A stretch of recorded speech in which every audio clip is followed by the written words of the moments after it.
مريض زي حالاتي لما بيصحى من النوم يلاقي وشه مكرمش بيفضل يفرد فيه كده. قال يعني وشك كده هيفرد؟ طب مين لما بيجي يشرب شاي ما بيشربهوش زي الناس؟ لا لازم يعمل التاتش ده وهو الشاي ساقع اصلا. طب مين لما يبقى لابس بلوفر زي كده ويجي يقلعه بيفضل يعمل كهرباء وطرقعه؟ طب مين لما كان يصحى من النوم في عز البرد وفي عز التلج ويقوم من تحت البطانيه ويلاقي حد نايم على السرير ومستغطي كان بيبص له كده؟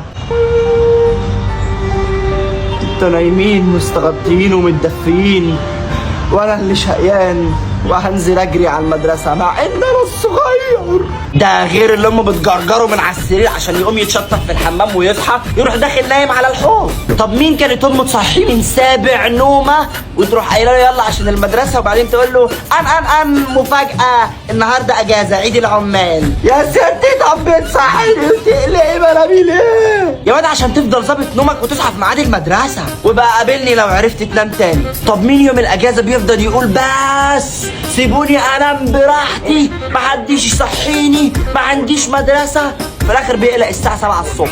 لا وايه ويبقى فايق وطرزان. طب مين في الاجازه فضل يقول هعمل وهعمل وهخرب الدنيا ودلوقتي قاعد اهو بيتفرج عليا زي الطين؟ لقيت نفسك في الفيديو صح؟ لقيت نفسك في الفيديو. اعمل لايك بقى ما تستخسروش في خالد بيبو عشان دماغك تتعصر في الافكار دي وربنا.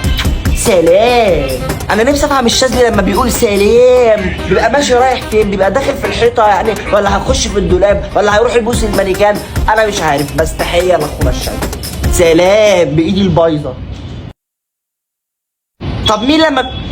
طب مين لما بيجي يشرب الكلاكسات فظيعه فظيعه.